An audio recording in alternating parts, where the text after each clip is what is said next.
तो हेलो दोस्तों, आज हम एक्सप्लेन करने वाले हैं वेडनेसडे वेब सीरीज़ को, जो कि बहुत पॉपुलर है। तो स्टार्टिंग में हम एक लड़की को देखते हैं जो होती है वेडनेसडे। स्कूल में सभी लोग उसे अजीब तरह से घूर रहे होते हैं क्योंकि उसने ब्लैक एंड वाइट ड्रेस पहनी होती है। और जैसे ही वेडनेसडे अपना लॉकर खोलने के लिए जाती है तो वहाँ पर वो अपने भाई को बंधा हुआ पाती है। वो अपने भाई के जैसे ही हाथ खोलती है तो उसे कुछ साइकिक विजन आते हैं जिन पर उसका खुद का भी कंट्रोल नहीं है। उसे पता चलता है कि उसके भाई को किसने परेशान किया था, इसीलिए उन लड़कों से बदला लेने के लिए वो उन लड़कों के स्विमिंग पूल में पिराना मछली डाल देती है और पता नहीं वो मछलियाँ उन लड़कों का क्या क्या काट देती हैं। लेकिन वेडनेसडे की इस हरकत की वजह से उसे स्कूल से निकाल दिया जाता है। वेडनेसडे की इन हरकतों की वजह से उसे पहले भी काफी बार स्कूलों से निकाला जा चुका है, इसीलिए उसे एक ऐसे स्कूल में ले जाया जा रहा है जो कि आउटकास्ट के बच्चों के लिए होता है। ऐसे बच्चे या फिर ऐसे लोग जिन्हें सोसाइटी अपनाती नहीं है, जिनमें कुछ सुपरनेचुरल पावर्स होती हैं, जो पूरी तरह से इंसान नहीं होते हैं। और इस स्कूल का नाम है नेवरमोर अकेडमी। वैसे वेडनेसडे के मॉम डैड भी इसी स्कूल में मिले थे। वेडनेसडे वहाँ जाना तो नहीं चाहती है, लेकिन उसके पास और कोई ऑप्शन भी नहीं है, तो इसीलिए उसे मजबूरन जाना पड़ता है। वहीं दूसरी ओर नेवरमोर अकेडमी के पास में एक जंगल में कैंपिंग करते हुए एक लड़के को एक मॉन्स्टर मार डालता है। नेवरमोर अकेडमी में पहुंचने के बाद पेरेंट्स और वेडनेसडे सीधा प्रिंसिपल से मिलने जाते हैं। वो प्रिंसिपल भी उसके पेरेंट्स के साथ इसी स्कूल में पढ़ी थी, यानी कि वो भी एक आउटकास्ट है। उसके बाद वो अपनी रूममेट इनेट सिंक्लेयर से मिलती है, जिसने पूरे रूम को काफी कलरफुल डेकोरेट किया हुआ था क्योंकि उसे कलर्स बहुत पसंद है, जो कि एक हाफ ह्यूमन और एक हाफ वुल्फ है। लेकिन वो अभी तक एक बार भी पूरी तरह से वुल्फ में ट्रांसफॉर्म नहीं हो पाई है। वेडनेसडे पूरी तरह से इससे बिल्कुल अपोजिट है, उसे कलर्स बिल्कुल पसंद नहीं है, जिस पे वेडनेसडे के पिताजी को हंसी आ जाती है कि ये तो मेरी बेटी के साथ रह नहीं पाएगी क्योंकि ये तो एक जिंदा लाश है। इनेट वेडनेसडे को पूरा स्कूल दिखाती है। अब उसके पेरेंट्स उसे गुड बाय बोलकर यहाँ से चले जाते हैं, लेकिन जाने से पहले उसकी मॉम उसे एक लॉकेट देती है। ये लॉकेट बहुत इंपॉर्टेंट है, तो आप इसे ध्यान में रख लीजिए।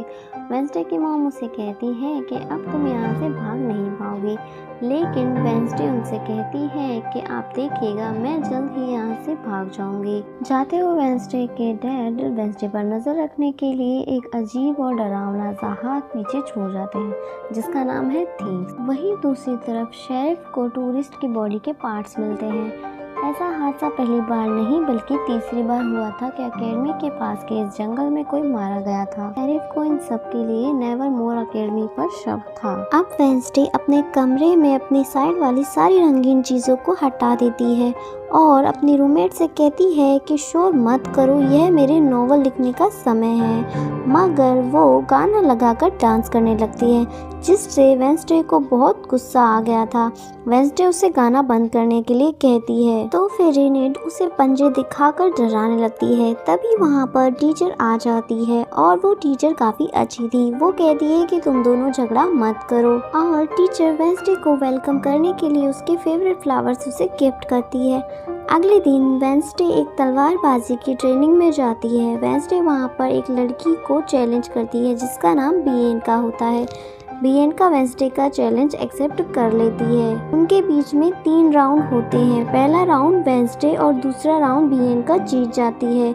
तीसरा राउंड शुरू होने से पहले वेडनेसडे कहती है कि बिना सेफ्टी के खेलेंगे और जिसका खून बहेगा वो हार जाएगा।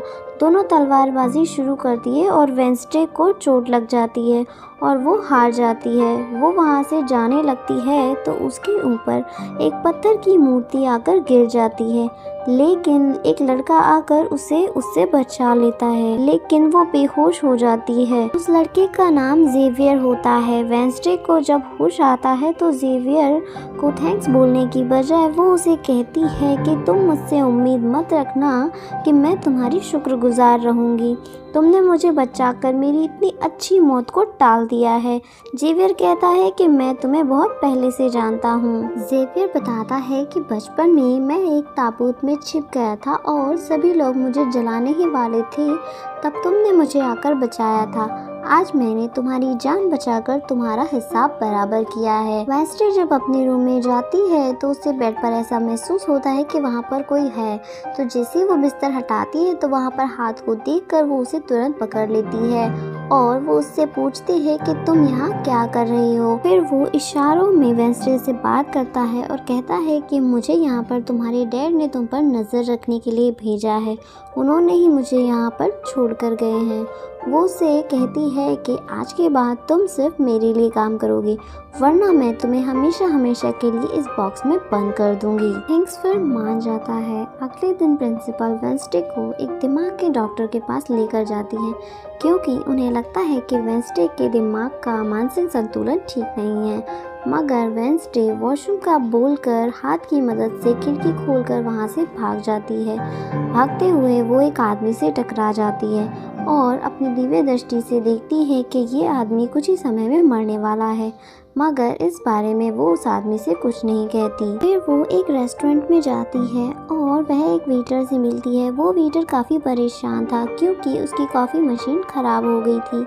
वेंसडे उसे कहती है कि मैं तुम्हारी मशीन ठीक कर सकती हूँ, लेकिन इसके बदले में तुम्हें मुझे स्टेशन तक छोड़ना होगा, जिसके लिए वो मान जाता है। वेंसडे उसकी मशीन को ठीक कर देती है। फिर वो कहता है कि थोड़ा सा इंतज़ार करो, मेरी शिफ्ट बस ख़त्म होने ही वाली है, फिर हम चलते हैं। वेंसडे जब वहाँ पर बैठकर इंतज़ार कर रही होती है, तब वहाँ पर कुछ लड़के आकर उसे परेशान करने लगते हैं, जिससे उसे गुस्सा आ जाता है और वो फिर उन लड़कों को काफ़ी मारती है और अकेले ही अच्छा सबक सिखाती है। इतने में ही वेटर के डैड वहाँ पर आ जाते हैं, जो कि एक पुलिस वाले थे।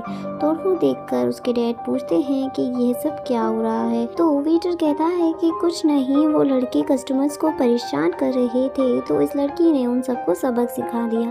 तभी वहाँ पर प्रिंसिपल भी आ जाती है और उससे सॉरी बोलकर वेंसडे को वहाँ से ले जाती है। रास्ते में प्रिंसिपल वेंसडे पर काफ़ी गुस्सा करती है कि तुमने कैसे वहाँ से भागने की कोशिश की। रास्ते में उन्हें उसी आदमी का एक्सीडेंट हुआ मिलता है जिससे वेंसडे टकराई थी। प्रिंसिपल कहती है कि दुआ करो कि ड्राइवर को कुछ ना हुआ हो। वेंसडे कहती है कि वो तो मर चुका है और उसकी गर्दन भी टूट गई है। फिर अकेडमी में आकर वेंसडे एक वायलिन बजाने लगती है। वो काफ़ी अच्छा बजा रही थी, जिसकी धुन से प्रिंसिपल के साथ साथ सभी लोगों को काफ़ी पसंद आ रही थी। इनेट फिर वहाँ पर आ जाती है। वो उसकी नज़र थिंग्स पर पड़ती है, जिसके बारे में वेंसडे से वो पूछती है। तो वेंसडे कहती है कि यह हमारी एडम्स फैमिली का एक मेंबर है। अब हम एक अनजान लड़के को देखते हैं जो लाइब्रेरी में जाकर एक किताब से एक पेज को फाड़ देता है, जिस पर एक तस्वीर बनी हुई थी।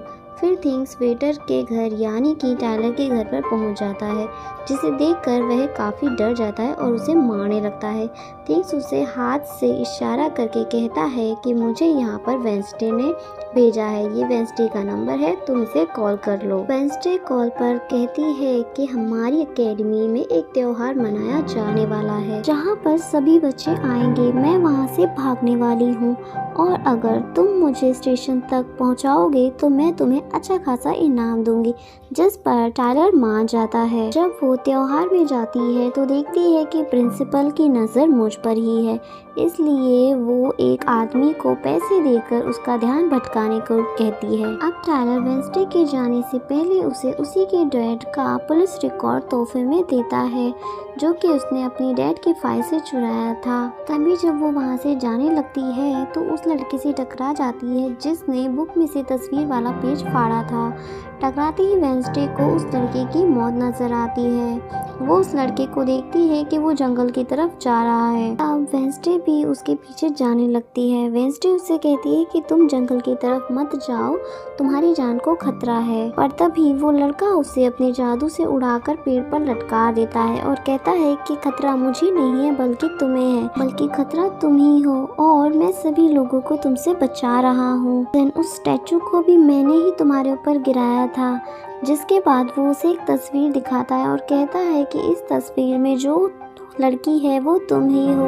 मेरी मॉम ने इस तस्वीर को 25 साल पहले बनाया था, जब वो इस स्कूल में पढ़ती थी। मरने से पहले उन्होंने मुझसे कहा था कि इस लड़की को यानी कि तुम्हें मुझे ही रोकना होगा, वरना इस एकेडमी के साथ साथ तुम इस पूरी दुनिया को ही तबाह कर दोगी। वो बस वेंसडे को मारने ही वाला होता है कि तभी वहाँ पर एक बड़ा सा मॉन्स्टर आ करके उस लड़के को मार डालता है, उस पर हमला करता है, जिससे वो जान से मर जाता है। फिर हम वेंसडे वेंसडे को उसके रूम में देखते हैं। अब वेंसडे ने स्कूल से भागने के इरादे को खत्म कर दिया था, क्योंकि अब उसके सामने कई सारे सवाल थे, जैसे कि मैं इस दुनिया के लिए कैसे खतरा हूँ, उस मॉन्स्टर ने आखिर मेरी जान क्यों बचाई, और साथ ही उसके डैड के खिलाफ वो पुलिस रिपोर्ट जिसमें उसके डैड पर एक कत्ल का इल्ज़ाम था। एपिसोड 2 में हम देखते हैं कि अब अगले दिन पुलिस ऑफिसर वहां पर आ चुके थे, क्योंकि वेंसडे ने रिपोर्ट लिखवाई हुई थी कि अनजान लड़के की मौत को मैंने अपनी आंखों से होते हुए देखा था, लेकिन जंगल में वहां पर पुलिस को कोई भी लाश नहीं मिलती और ना ही कोई ठोस सबूत मिलता है। तो वेंसडे से पूछते हैं कि आखिर इतनी रात को तुम उस जंगल में कर क्या रही थी। इस तरह वो कहती है कि मैंने जंगल में जाते हुए इस लड़के को देखा था, तो मैंने उसका पीछा किया। मैंने देखा कि मॉन्स्टर ने उस लड़के को मार डाला है, जिसके बाद मैं बेहोश हो गई थी। तो प्रिंसिपल पुलिस ऑफिसर से कहती है कि उस लड़के का कोई कत्ल नहीं हुआ है, वो जिंदा है, बस वो यहाँ से भाग गया है, इसलिए उसको वेंसडे की बातों का यकीन नहीं करना चाहिए। अक्सर इस तरह के दौरे पड़ते रहते हैं, हम इसका इलाज करवा रहे हैं, जल्द ही ये ठीक हो जाएगी। वेंसडे अब शेरिफ से अकेले में बात करने के लिए बोलती है, तो फिर वो लोग प्रिंसिपल को बाहर भेज देते हैं। फिर वो ऑफिसर से कहती है कि कोई तो है जंगल में जो सबको मार रहा है, और उसी ने उस लड़के को भी मारा है, पर तभी वो अनजान लड़का वहाँ पर आ जाता है, जो कि जिंदा था और बिल्कुल सही सलामत था। अगले दिन जब वेंसडे डॉक्टर के पास जाती है तो उससे पूछती है कि क्या तुमने ये अफवाह इसलिए फैलाई कि ताकि सभी लोग तुम्हें अटेंशन दें कि उस लड़के की मौत को मैंने अपनी आंखों से देखा था। जिस पर वो कहती है कि मैं जानती हूँ मैंने क्या देखा है, मुझे तुम्हें बताने की जरूरत नहीं है। फिर अगले दिन वेंसडे को पता चलता है कि उस लड़के को बिना किसी वजह के स्कूल से निकाल दिया गया है, इसीलिए वो अपने साथी यानी कि थिंग्स को उस लड़के के पीछे जाने के लिए बोलती है। अब प्रिंसिपल के कहने पर वेंसडे एक एक्टिविटी में हिस्सा लेती है, जिसके लिए वो एक क्लब ज्वाइन करती है। यहाँ पर एक ही लड़का था जिससे उसकी दोस्ती हो जाती है। थिंग्स जब उस अनजान लड़के का पीछा कर रहा था तो एक सेकंड के लिए वो उसकी नजर से गायब हो गया था। तब वो लड़का एक बाथरूम में जाकर रूप बदलकर एक ओल्डर आदमी में बदलकर बाहर निकलता है, लेकिन थिंग्स उसे पहचान नहीं पाता। वो बाथरूम में जाकर देखता है तो उसे वहाँ पर वो लड़का नहीं मिलता है। फिर वो आदमी प्रिंसिपल के रूप में आ जाता है, मतलब कि दोस्तों वो प्रिंसिपल ही थी जिसने उस लड़के का रूप लिया था।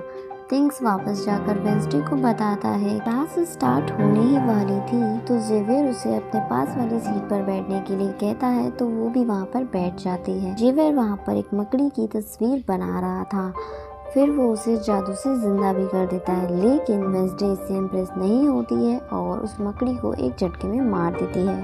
क्लास में वेंसडे और बियनका के बीच में एक बहस छिड़ जाती है, लेकिन दोनों एक दूसरे से चिढ़ रही थी और ज़रा भी पसंद नहीं कर रही थी। और इसके बाद वेंसडे अपनी जगह पर अपनी रूममेट इनेट को क्लास में भेज देती है, जहाँ पर वो अपनी एक्टिविटी कर रही थी। वो खुद ही जंगल में अकेले चली जाती है मॉन्स्टर को ढूंढने के लिए। वहाँ उसे अनजान लड़की का चश्मा मिलता है और उस चश्मे को छूते के साथ ही उसे एक साइकिक विजन आता है, जिसमें उसे वही किताब दिखाई देती है जिससे वो ढूंढ रही थी, और लाइब्रेरी में उस किताब को खोजने चली जाती है, पर उससे वहाँ पर उस जैसी कोई भी किताब नहीं मिलती है। तो फिर वो चुपके से जेवियर के कमरे में चली जाती है, क्योंकि वो लड़का और जेवियर एक ही रूम में रहते थे।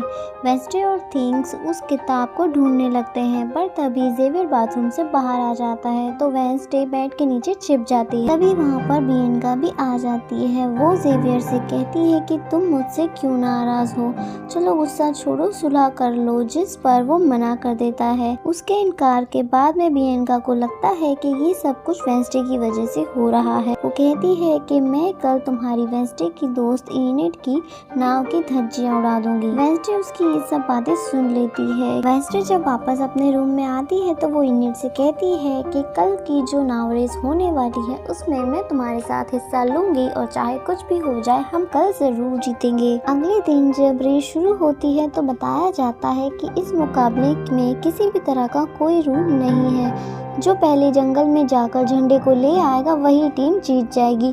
जिसके बाद में रेस शुरू हो जाती है और बियनका भी अपनी चालें शुरू करना शुरू कर देती है। बियनका अपने एक जलपरी साथी की मदद से एक टीम की नाव को तुड़वा देती है, जिससे वो पूरी टीम पानी में गिर जाती है। लेकिन जब वो जलपरी वेंसडे की नाव की तरफ बढ़ती है तो थिंग्स एक जाल फेंक कर उसे जाल में फंसा देता है।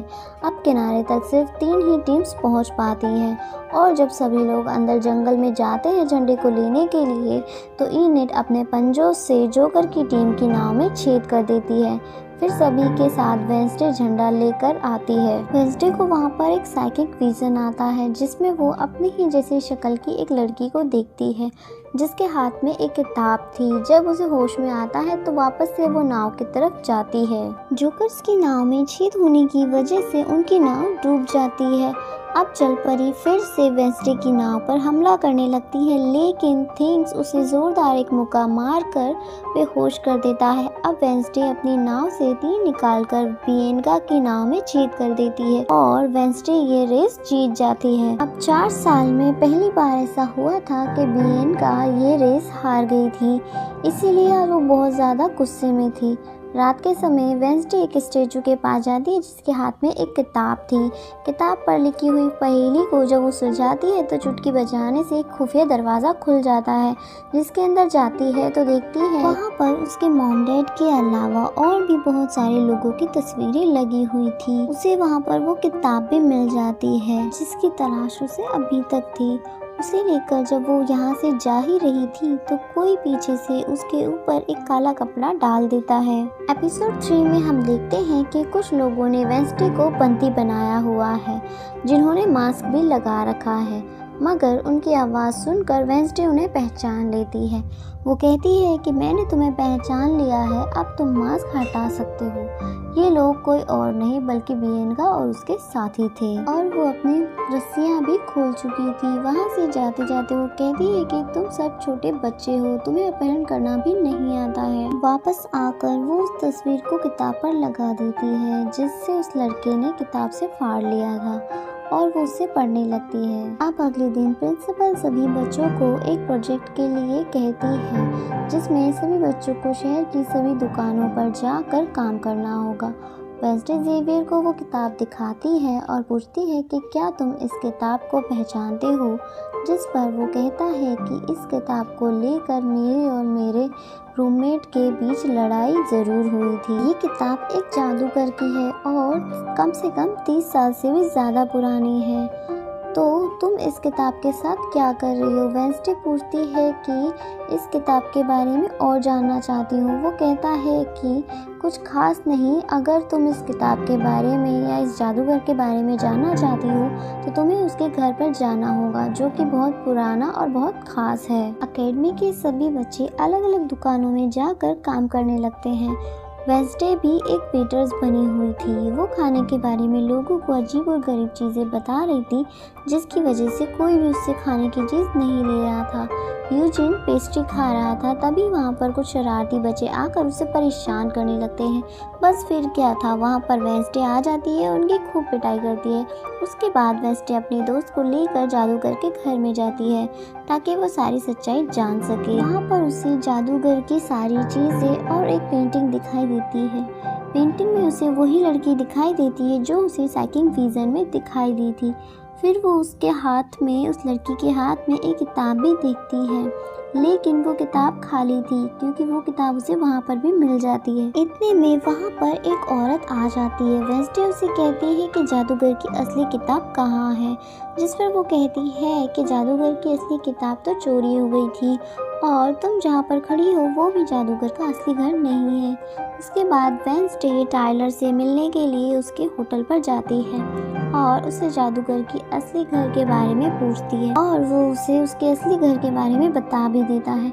फिर वेंसडे अकेले ही उस घर में चली जाती है। वहाँ पर उसे एक बूढ़ा आदमी मिलता है। वो कहता है कि ये मेरी जगह है, यहाँ से निकल जाओ। फिर वेंसडे का साथी थिंग्स उस बूढ़े को डरा कर वहाँ से भगा देता है। बहुत देखने पर वेंसडे को यहाँ पर कुछ भी नहीं मिलता तो वो यहाँ से जाने लगती है, लेकिन जब वो जैसे ही दरवाजे से बाहर जाती है तो उसे एक साइकिक विजन आता है। वो देखती है कि वो जादूगर एक लड़की को चुड़ैल साबित करने में लगा हुआ है। इस घर में सभी लोगों को बंद कर देता है जहाँ पहले से ही काफ़ी सारे लोग और काफ़ी सारे आउटकास्ट के लोग बंद थे। इसीलिए जादूगर इन सभी को शैतान समझता है। सभी लोगों को यहाँ पर कैद करने के बाद में पूरे घर में वो आग लगा देता है। वो लड़की जिसने जादूगर साबित करने में लग रहा था चुड़ैल है, वो अपनी मॉम को आज़ाद करने की कोशिश करती है मगर नहीं कर पाती है। सभी आउटकास्ट के लोगों को जमीन से जंजीर से बांधा हुआ था, सिर्फ वही लड़की आ जाती। उसकी मॉम के कहने पर उसे बेसमेंट से निकलकर भागना पड़ता है। जादूगर सभी आउटकास्ट के लोगों को आग लगाकर वहाँ पे मार डालता है। तभी वो लड़की वेंसडे के पास जाती है और कहती है कि वो बहुत ही जालिम है, वो सभी लोगों को मार देगा। फिर वो जादूगर भी वहाँ आ जाता है, जिसे देखकर वेंसडे बहुत डर जाती है और वापस से मौजूदा वक्त में आ जाती है। वो थिंग्स से कहती है कि मैंने उस लड़की को देखा और उसने मुझसे बात की। मुझे लगता है कि वो मेरे खानदान की ही कोई मेंबर है। तभी वहाँ पर वो जंगल वाला मॉन्स्टर भी आ जाता है और मॉन्स्टर को देखकर वो वहाँ से भाग जाता है। वेंसडे उसका पीछा करती है मगर वो देखती है कि मॉन्स्टर के कदमों के निशान कुछ दूरी पर चलकर इंसान के कदमों के निशान बन गए हैं। वहाँ पर जेवियर भी आ जाता है। वो जेवियर को बताती है कि मॉन्स्टर एक इंसान है। वो जेवियर को कदमों के निशान दिखाती है कि तभी वहाँ पर पता चलता है कि बारिश की वजह से वो मिट चुके हैं। अगले दिन उस जादूगर की मूर्ति को इज्जत के तौर पर स्थापित किया जाने वाला था, क्योंकि शहर के नॉर्मल लोग उसे अपना हीरो ही मानते थे। वेंसडे को वहाँ पर गिटार बजाने के लिए बुलाया गया था। जैसे ही मूर्ति को स्थापना के लिए वेलकम करने लगते हैं, थिंग्स एक माचिस की तिल्ली से मूर्ति को आग लगा देता है, क्योंकि थिंग्स ने पहले ही वेंसडे के कहने पर मूर्ति पर पेट्रोल डाल दिया था। आग लगते के साथ ही लोग वहाँ से भागने लगते हैं मगर वेंसडे वहीं पर बैठे हुए गिटार बजाती रहती है और मूर्ति को जलता हुआ देखकर बहुत ही ज्यादा खुश थी। अब प्रिंसिपल को वेंसडे पर ही शक था, पर उनके खिलाफ कोई सबूत नहीं था। अब वो बूढ़ा आदमी जादूगर के घर में बैठा हुआ था। तभी वहाँ पर वो मॉन्स्टर आ जाता है और उस पर हमला करके उसे जान से मार देता है। लेकिन उसके कैमरे में उस मॉन्स्टर की कुछ फोटोज क्लिक हो जाती हैं।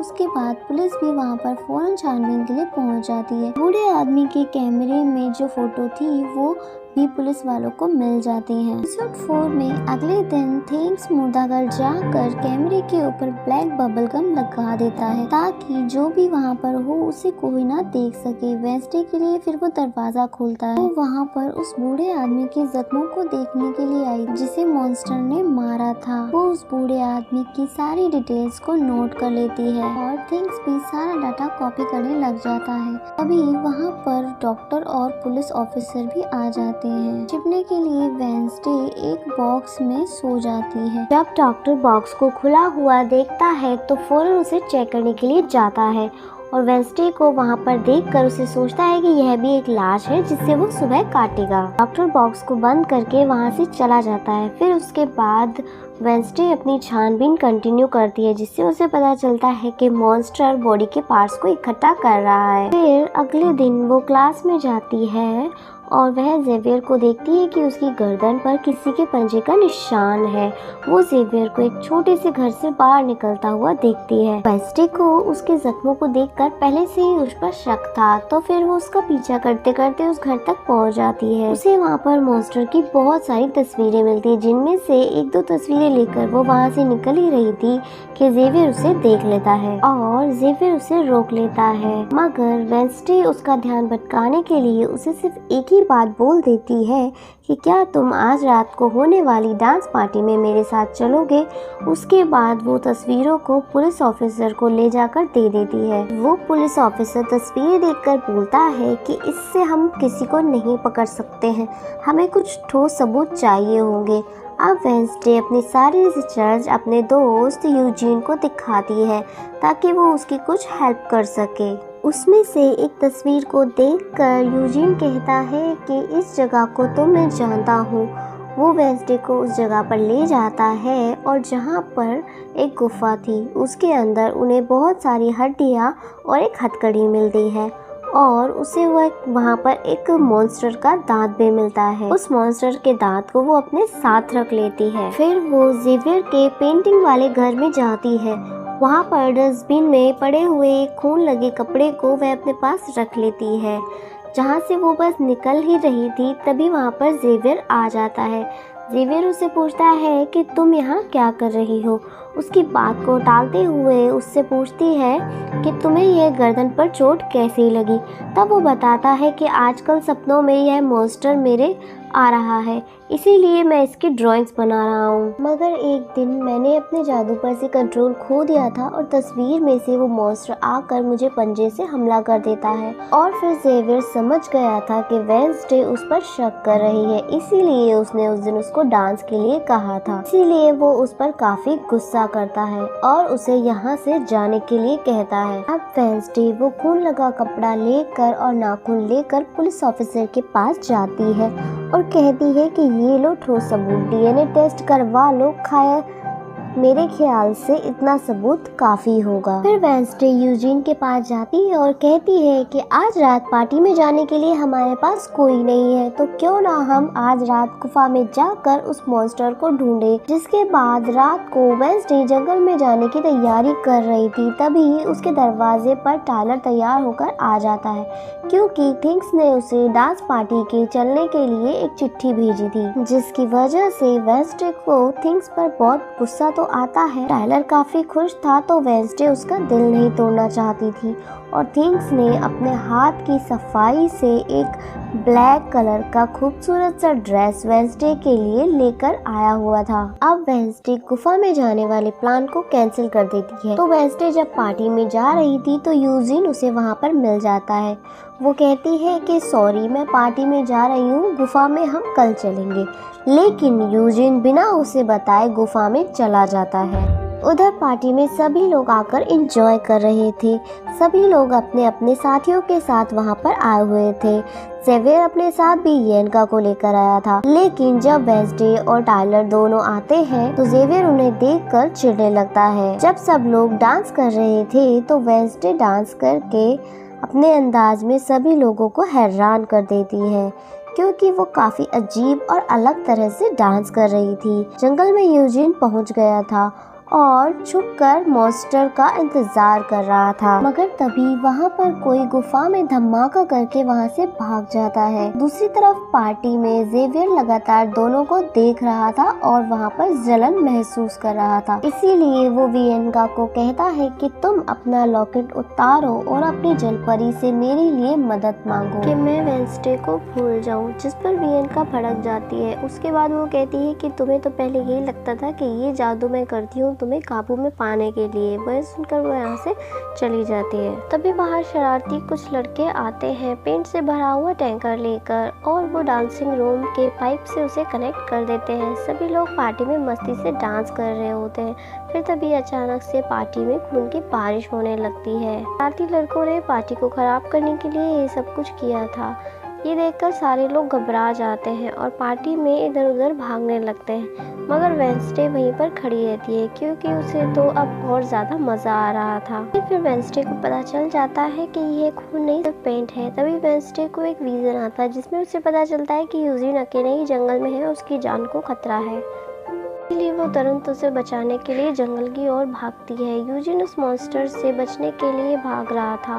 वो मॉन्स्टर यूजीन पर हमला कर देता है और वेडनेसडे वहाँ पहुंचकर देखती है कि यूजीन खून से लथपथ नीचे गिरा हुआ है। पीछे पीछे उसकी टीचर भी वहाँ पर आ जाती है। यूजीन को अब हॉस्पिटल ले जाया जा चुका है और वेडनेसडे वापस स्कूल में आ गई है। यहाँ वो अपने डैड पर लगे इल्जाम को सुलझाने की कोशिश भी करती है कि आखिर सच क्या है। अब अकेडमी में सारे माँ बाप अपने बच्चों से मिलने के लिए आते हैं, क्योंकि पेरेंट्स मीटिंग थी। प्रिंसिपल अब सबको बताती है कि यूजीन की हालत में सुधार है, कुछ दिनों में वह ठीक होकर वापस आ जाएगा। मगर दूर खड़ी वेडनेसडे नेट को बताती है कि यूजीन तो कोमा में है, ये झूठ बोल रहे हैं। तभी दोनों के पेरेंट्स वहाँ पर आ जाते हैं और वो उनसे मिलने के लिए चली जाती है। वेडनेसडे मॉम डैड को बताती है जब से आप मुझे यहाँ पर छोड़ कर गए हैं मेरे ऊपर कई बार जानलेवा हमला हुआ है। अब इन सबको अपने पेरेंट्स से मिलता हुआ देखकर ऊपर से जेवियर और बियनका इन्हें देख रहे थे कि उनके मॉम डैड आज भी नहीं आए थे। बियनका अब सुधर गई थी, साथ ही जेवियर और बियनका दोनों की दोस्ती भी हो गई थी। अभी इतने में वहाँ पर बियनका की मॉम भी आ गई थी, जिसे देखकर वो हैरान थी।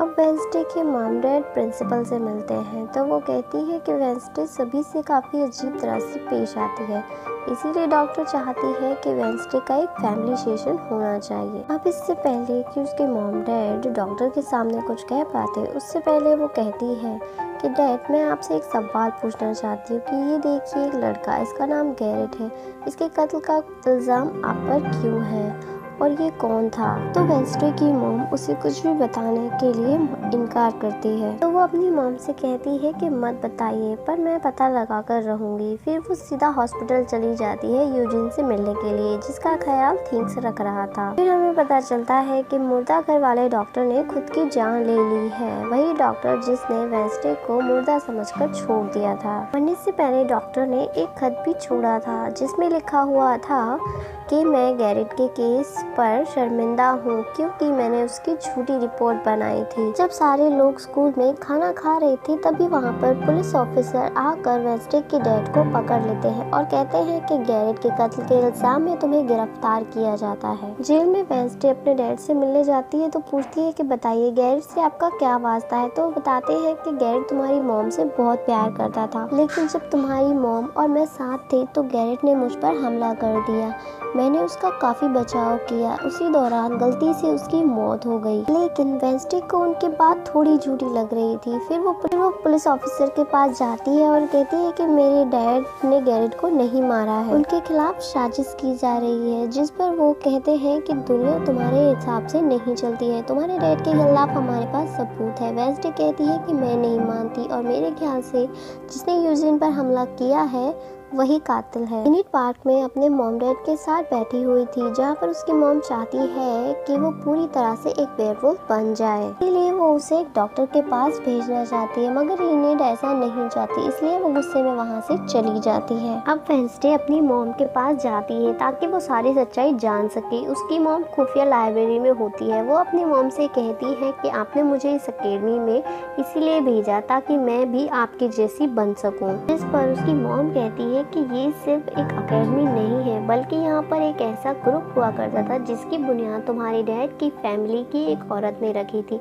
जिनका नाम था गुडी एडम्स। वेंसडे कहती है कि मैं जानती हूँ कि डैड ने गैरेट को नहीं मारा, तो किसने मारा है? तब उसकी मॉम सारी सच्चाई बताती है। जब मैं वहाँ गई तो मैंने देखा कि तुम्हारे डैड और गैरेट आपस में लड़ रहे थे। मैंने उन्हें रोकने की कोशिश की थी, मगर गैरेट तुम्हारे डैड को काफी बुरी तरह से मारे जा रहा था, तो मैंने फौरन तलवार उठा ली। तलवार उठाने के बाद में जैसे ही गैरेट मेरे पास आया तो तलवार उसके आर पार हो गई और वो मर गया। मगर तुम्हारे डैड ने जान बचाने के लिए तलवार मेरे हाथ से छीन ली और सारा इल्जाम खुद पर ले लिया। वेंसडे कहती है कि मगर मुझे पता चला है कि जब गैरेट मरा तब उसके मुंह से झाग निकल रहे थे, इसका मतलब यही है कि किसी ने उसे जहर पिलाया हो। अब सच पता करने के लिए एक ही रास्ता है कि उसकी कब्र को खोदा जाए। उसके बाद वेंसडे अपनी मॉम के साथ गैरेट की कब्र खोदने के लिए चली जाती है और वहाँ पर उसकी एक उंगली वो ले लेती है, मगर तभी वहाँ पर पुलिस आ जाती है और दोनों को जेल में डाल देती है। जेल में वेंसडे वो उंगली अपने मॉम डैड को दिखाती है और कहती है कि उसकी मौत जहर से हुई थी। अगर वेंसडे ही जैसे ही उस उंगली को छूती है तो उससे एक विजन आता है जिसमें वो देखती है कि गैरेट के डैड ने उसे जहर दिया था ताकि वो पूरी अकेडमी के लोगों को मार सके। मगर उसकी लड़ाई जब वेंसडे के डैड से हुई तो उस दौरान जहर की बोतल टूट गई और वह जहर गैरेट के अंदर चला गया। इसका मतलब वो वेंसडे के डैड को नहीं बल्कि पूरी अकेडमी को ही खत्म करने के लिए आया था, लेकिन गलती से जहर खुद के अंदर ही चला गया। जेल से निकलने के बाद में वेंसडे और उसकी मॉम मेयर के पास जाती हैं और कहते हैं कि आपने गैरेट की मौत की सच्चाई को छुपाया, उसकी मौत जहर से हुई थी ना कि तलवार से, जो बात साबित भी हो चुकी है। जो सुनकर मेयर सबको सच सच बता देता है। इसके बाद वेंसडे के डैड को रिहा कर दिया जाता है। अब वेंसडे अपनी मॉम को बताती है कि मुझे विजन्स आते हैं। उसकी मॉम कहती है कि ये खासियत हमारे खानदान में है, विजन सबको आते हैं। विजन अगर हमारे कंट्रोल में ना रहे तो वो हमें पागल कर सकते हैं, इसीलिए हमारे खानदान के पूर्वज हमें आसान रास्ता दिखाने के लिए आते हैं और विजन को कंट्रोल करना भी सिखाते हैं। वेंसडे कहती है कि जैसे गुडी एडम्स, आपने बताया था कि वो हमारे खानदान की है, मॉम कहती है कि मुझे नहीं पता, मगर होशियार रहना, क्योंकि गुडी एडम्स बदला चाहती है, जिसके चक्कर में वो खुद भी नहीं बच पाई थी। अब अकेडमी में सभी पेरेंट्स अपने बच्चों से मिलकर वापस जा रहे थे। इनेड अपनी मॉम को कहती है कि आप फिक्र ना करें, मुझे जब वेयरवुल्फ बनना होगा तब वह बन जाएगी। वेडनेसडे की मॉम उसे वही किताब देती है जो अक्सर प्रिंसिपल के पास रहा करती थी। वो किताब लेकर सीधा प्रिंसिपल के पास जाती है और कहती है कि मैंने सच में उस रात रोवन का खून होते हुए देखा था, क्योंकि अगले दिन जो आया था वो आप थी। क्योंकि वेडनेसडे को उस किताब से पता चल गया था कि प्रिंसिपल रूप बदल सकती है, जिस पर प्रिंसिपल कहती है कि मैंने रोवन को नहीं मारा, बल्कि उसने उस रात शक्तियाँ खो दी थी और उस दिन उसने तुम्हें मारने की कोशिश भी की थी। इन्हीं सभी बातों के दौरान बाहर से शोर सुनाई देता है और बाहर देखते हैं तो आग से जमीन पर कुछ लिखा हुआ था। अब वेडनेसडे अपने चारों तरफ मोमबत्तियां जलाकर बैठी हुई थी, क्योंकि वो गुडी एडम्स को बुलाने की कोशिश कर रही थी, मगर तभी रूम में इनेड आ जाती है। साथ ही वो एक खत भी लेकर आती। उसमें था कि कोई उसे गुफा में मिलने बुला रहा है। जब वेडनेसडे इनेड के साथ वहां पर जाती है तो गुफा में जाने के बाद उसे एहसास होता है कि वहां पर कोई है। वहां पर जेवियर और उसके साथी होते हैं। वेडनेसडे का बर्थडे सेलिब्रेट करने के लिए वो उसे बुलाते हैं। यहाँ वेडनेसडे को दीवार पर एक लाइन लिखी हुई मिलती है, यहाँ जब मैं लौटूंगा तो आग बरसेगी। जैसे ही वो उसे हाथ लगाती है तो उसे एक विजन आता है जिसमें वो गुडी एडम्स से मिलती है। वो वेडनेसडे को घर का एक दरवाज़ा दिखाती है। अगर तुम्हें जादूगर के बारे में जानना है तो तुम्हें इस घर का राज जानना होगा। फिर वेडनेसडे ग्राउंड में खड़ी उस लॉन को देख रही होती है जहाँ आग से कुछ लिखा गया था। तभी उसके पास वहाँ पर जेवियर आ जाता है, लेकिन वो जेवियर से बात नहीं करती क्योंकि वो उससे नाराज होती है और उसे लग रहा होता है कि जेवियर ही वही मॉन्स्टर है। अपने दोस्त यूजिन के पास हॉस्पिटल में मिलने जाती है, लेकिन उसकी हालत भी खराब थी। अब वो वेडनेसडे अपने दोस्त टाइलर के पास जाती है। उसे तस्वीर दिखाकर कहती है कि क्या तुम इस जगह के बारे में जानते हो, जहाँ पर वो मना कर देता है। यहाँ से तो उससे कुछ पता नहीं चलता, इसीलिए वो उस तस्वीर को लेकर जेवियर के पास जाती है। पूछती है कि क्या तुम इस जगह के बारे में जानते हो, मगर उसकी नज़र वहाँ पर बनी हुई पेंटिंग पर जाती है जो उसी घर के दरवाजे की थी। जेवियर बताता है कि रात को मेरे सपने में आई थी तो मैंने बना दी। अच्छी बात ये थी कि जेवियर उस घर का पता जानता था। वेडनेसडे उसका पता लेकर वहाँ पर पहुँच जाती है,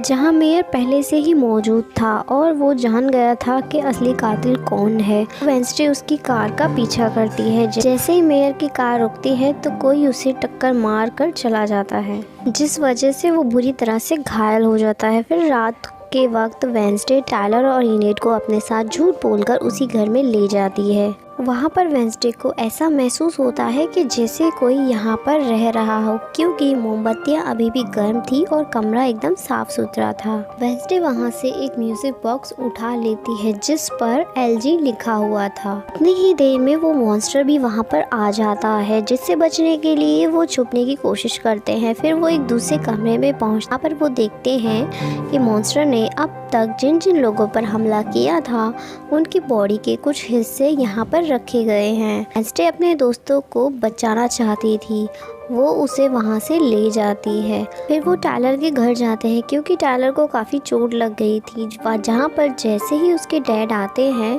तो वेडनेसडे उन्हें कहती है कि मैं आपको कुछ दिखाना चाहती हूँ। तो पुलिस ऑफिसर को वो उसी घर में ले जाती है, लेकिन जब वो वहाँ पर जाती है तो किसी ने सारी चीज़ें वहाँ से पहले से ही हटा दी थी।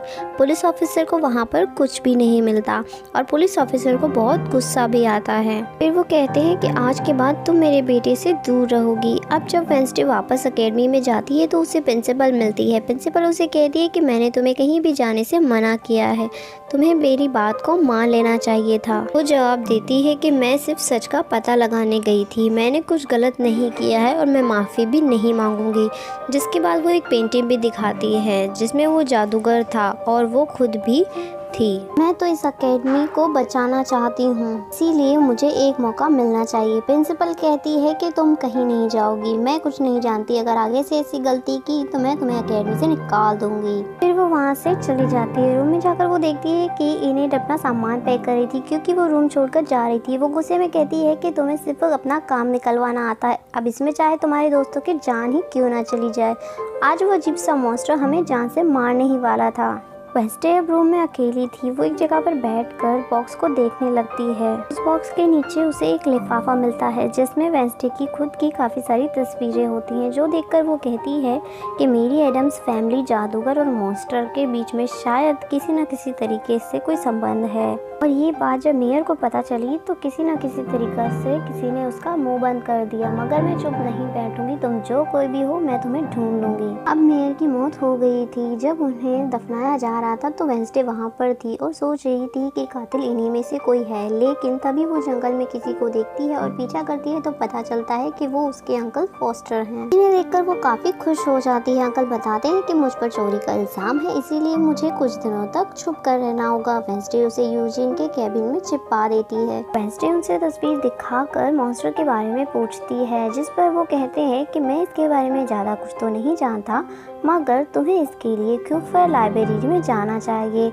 वहाँ पर तिजोरी में एक डायरी है जिसके अंदर मॉन्स्टर के बारे में सब कुछ लिखा हुआ है। आधी रात को वेंसडे लाइब्रेरी में जाती है जहाँ पर जेवियर पहले से मौजूद था। वेंसडे उसे कहती है कि जहाँ जहाँ मॉन्स्टर का हमला हुआ है हमेशा वहाँ पर तुम मौजूद होते हो, मतलब कि कहीं ना कहीं तुम ही मॉन्स्टर हो। मगर जेवियर उसकी बात को अनसुना करके वहाँ से चला जाता है। तभी उसके अंकल वहाँ आते हैं। दोनों मिलकर डायरी को ढूंढने लगते हैं जिसमें एक मॉन्स्टर के बारे में सब कुछ लिखा हुआ था, जैसे कि मॉन्स्टर किसी के भी कंट्रोल में आ सकता है और किसी के कहने पर ही वो किसी को मार सकता है। उसका नाम हाइड है और वो अपने मालिक के लिए काम करता है। अब अगले दिन वेंसडे अपने अंकल के साथ जेवियर का पीछा करने लगती है और वो देखती है कि जेवियर डॉक्टर से मिल रहा है। अब वो टाइलर के कैफे में बैठकर सोच विचार कर रही होती है। डॉक्टर ही जेवियर को मॉन्स्टर में बदल कर सबको मरवा रहा है। टाइलर उसे रात को मिलने के लिए बोलता है। रात को वो थिंग्स को कहती है कि टाइलर से मिलने के लिए जा रही हूँ, तुम डायरी का ख्याल रखना। वेंसडे जब टाइलर के साथ गुफा में जाती है तो देखती है कि पूरी गुफा को सजाया हुआ है, क्योंकि टाइलर उसे आज प्रपोज करने वाला था। वेंसडे वहाँ से जब वापस आती है तो देखती है कि रूम में सब कुछ इधर उधर बिखरा हुआ है और उसकी डायरी कोई चुरा कर ले गया है। फिर जैसे ही वो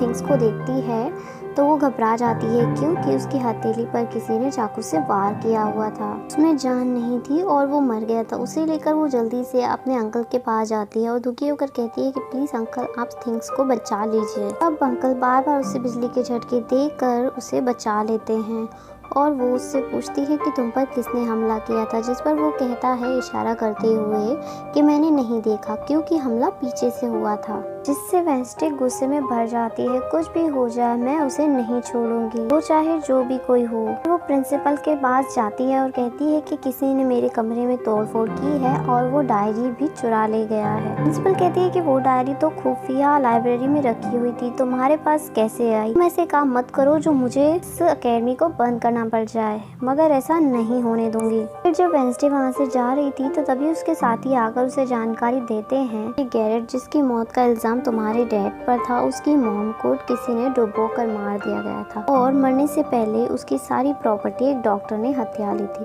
डॉक्टर का नाम सुनकर अब वेंसडे के दिमाग में अपने डॉक्टर पर शक जाता है। तो वो सीधा उसके पास जाती है और कहती है कि मैं जानती हूँ कि उसके अंदर गैरेट की मॉम की आत्मा है जो सबसे अपनी मौत का बदला लेना चाहती है, मगर तुम ये सब कुछ बंद कर दो, तुम्हारा खेल अब खत्म हुआ। फिर वो यहाँ से चली जाती है। ये सारी बातें सुनकर डॉक्टर को कुछ भी समझ में नहीं आता, इसीलिए वो प्रिंसिपल को कॉल करती है और वेंसडे आई थी ये बात बताती है कि अजीब तरह से वो हरकतें कर रही थी। फिर वहाँ पर मॉन्स्टर आ जाता है और डॉक्टर पर हमला करके उसे मार डालता है। अब डॉक्टर तो मर गई थी। अब इसका शक सीधा जेवियर पर जाता है, इसीलिए वो उससे मिलने के लिए उसके कैबिन में जाती है। यहाँ उसे मरे हुए लोगों का सामान भी मिलता है, जिससे उसका शक और पक्का हो जाता है। तभी वहाँ पर पुलिस भी आ जाती है और आकर जेवियर को पकड़ लेती है। पुलिस को यहाँ पर वेंसडे ने ही बुलाया था। अब वेंसडे रूम में वापस आती है तो उसकी रूममेट वापस आ गई थी और कहती है कि तुम्हारा मेरा और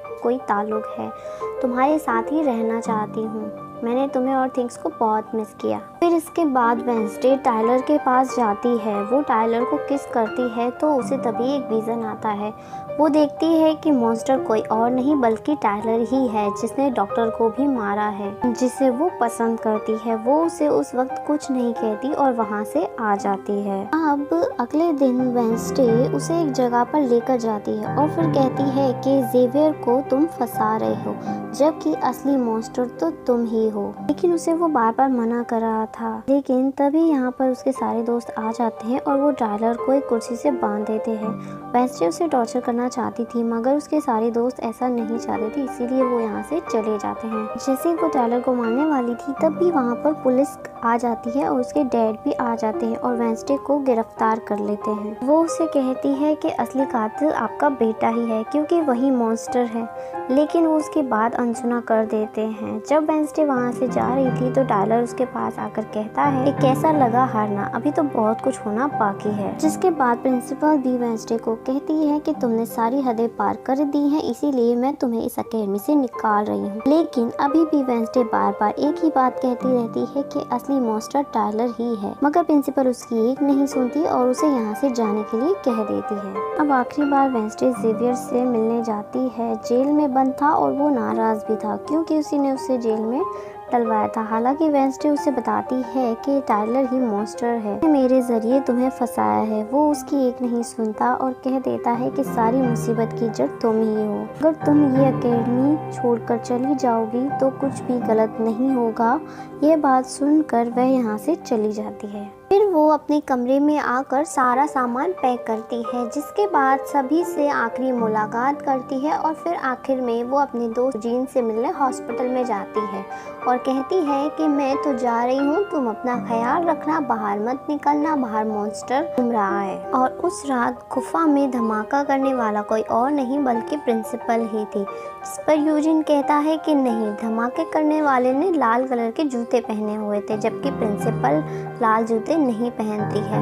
यह सुनकर वेंसडे समझ जाती है कि असली कातिल कौन है। वह अपनी टीचर के पास जाती है जिसे सभी पसंद करते थे और कहती है कि बाकी के लोग तो बिना वजह ही मारे गए, बल्कि असली कातिल तो तुम ही हो। तुम ही ने टायलर को अपने कंट्रोल में करके मॉन्स्टर बनाया और बाकी सभी लोगों को मरवाया। तभी यहाँ पर टायलर भी आ जाता है, जिससे देख वो टीचर कहती है कि जल्दी से वेंसडे को मार दो। लेकिन दोस्तों वो टायलर नहीं बल्कि प्रिंसिपल थी जो भेस बदलकर टायलर के रूप में आई थी।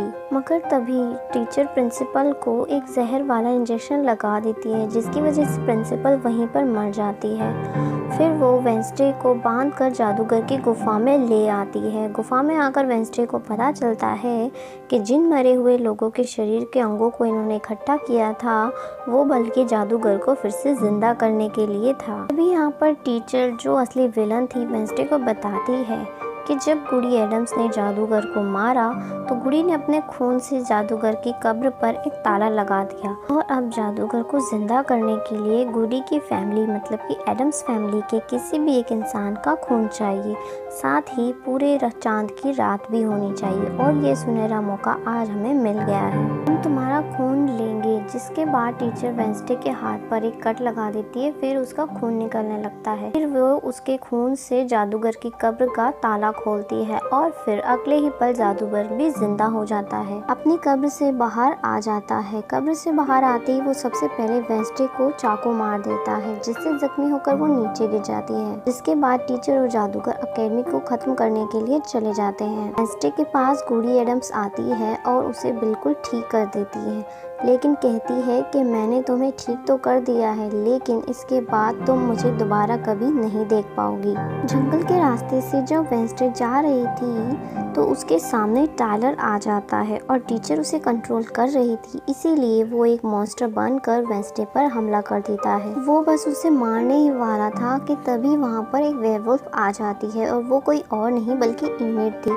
आज वो पहली बार एक वेयरवुल्फ बनी थी। यहाँ पर वेयरवुल्फ और मॉन्स्टर की काफी खतरनाक लड़ाई होती है, जिसके अंदर वेयरवुल्फ मॉन्स्टर पर भारी पड़ रही थी, उसे अच्छा मजा चखाती है। जिसके बाद वेंसडे जादूगर से लड़ने और उसे रोकने के लिए अकेडमी में जाती है। यहाँ वेंसडे को बचाने के लिए जेवियर भी आ जाता है। अब जैसे ही जादूगर जेवियर को मारने वाला था तभी सामने वेंसडे आ जाती है और खुद घायल हो जाती है, मगर फिर भी वो जेवियर को कहती है तुम यहाँ से जाओ, बल्कि अकेडमी के बाकी लोगों को बाहर निकालो, ये हम जैसे आउटकास्ट लोगों को नहीं छोड़ेगा। जिसके बाद वो फिर से खड़ी हो जाती है। उसके हाथ में अब तलवार भी है जिसकी मदद से वो जादूगर से लड़ती है, मगर जादूगर काफी ताकतवर है इसलिए उसके सामने टिक नहीं पाती। उसे मारने ही वाला था, लेकिन तभी वहाँ पर बिएनका आकर जादूगर का ध्यान भटका देती है। उस दौरान मौका देखकर वेंसडे उठती है और तलवार का एक टुकड़ा जादूगर के दिल में आर पार कर देती है, क्योंकि उसे ऐसा करने के लिए गुडी ने कहा था। और जादूगर एक बार फिर से मर जाता है। जादूगर जलने लगता है और राख बनकर उड़ जाता है। फिर यहाँ पर वो टीचर आ जाती है जिसके हाथ में गन थी। वो वेंसडे पर तान देती है क्योंकि वो उसे अब मारना चाहती थी, पर तभी वहाँ पर यूजीन आ गया था जिसके पास बहुत सारी मधुमक्खियाँ भी थी। उन मधुमक्खियों को टीचर पर छोड़ देता है। इससे फिर वेंसडे टीचर को भी मार देती है। जब वेंसडे अपने मिशन में कामयाब हो गई थी तो वह बाहर जाती है जहाँ पर सारे लोग खड़े थे। वहाँ पर एनिड भी थी जो कि वेयरवुल्फ से अब असली रूप में आ गई थी और पहली बार वो दोनों गले मिलती हैं। कुछ वक्त बाद वेंसडे अपना नॉवल भी पूरा कर लेती है, मगर वो उसका एंड नहीं करती। आगे बस एक क्वेश्चन मार्क चिन्ह छोड़ देती है। वो जेवियर से मिलने जाती है जहाँ पर जेवियर उसे एक गिफ्ट देता है जिसमें एक मोबाइल फोन था। वो उस गिफ्ट को ले तो लेती है मगर कुछ कहती नहीं है और वहाँ से चली जाती है। जब वेंसडे अपनी गाड़ी में बैठकर जा रही थी तो उसके पास एक मैसेज आता है जिसमें कुछ तस्वीरें थी और मैसेज था कि मैं तुम पर नजर रखे हुए हूँ। जिससे दोस्तों वो सोच में पड़ जाती है कि टीचर तो मर गई है, अब ये कौन है जो ये सब कुछ कर रहा है, और इसी सोच के साथ वो अपने घर के लिए निकल जाती है। जिसके बाद हम पुलिस की गाड़ी में टायलर को देखते हैं जिससे बांधकर कहीं पर ले जाया जा रहा था, क्योंकि उन्हें पता चल गया था कि असली मॉन्स्टर यही है, मगर कोई अब भी उसे कंट्रोल कर रहा था। लेकिन टायलर दोबारा अचानक से एक मॉन्स्टर बन जाता है और वो सभी पुलिस वालों को मार देता है, जिसका मतलब ये है कि अभी भी टीचर की तरह कोई है जो इन सब पर कंट्रोल कर रहा है और सभी लोगों को आगे भी मरवाता रहेगा। दोस्तों, ये अनजान इंसान वही हो सकता है जिसने वेंसडे को मैसेज किया हो, यानी कि अभी भी कोई है जो अकेडमी को बंद करवाने में लगा हुआ है और मॉन्स्टर के जरिए ये खून खराबा करवाता रहेगा। दोस्तों, इसी सीजन के साथ ये एपिसोड यहीं पर खत्म होता है। वीडियो अच्छा लगा तो प्लीज चैनल को लाइक, कमेंट एंड सब्सक्राइब कीजिएगा। Thank you.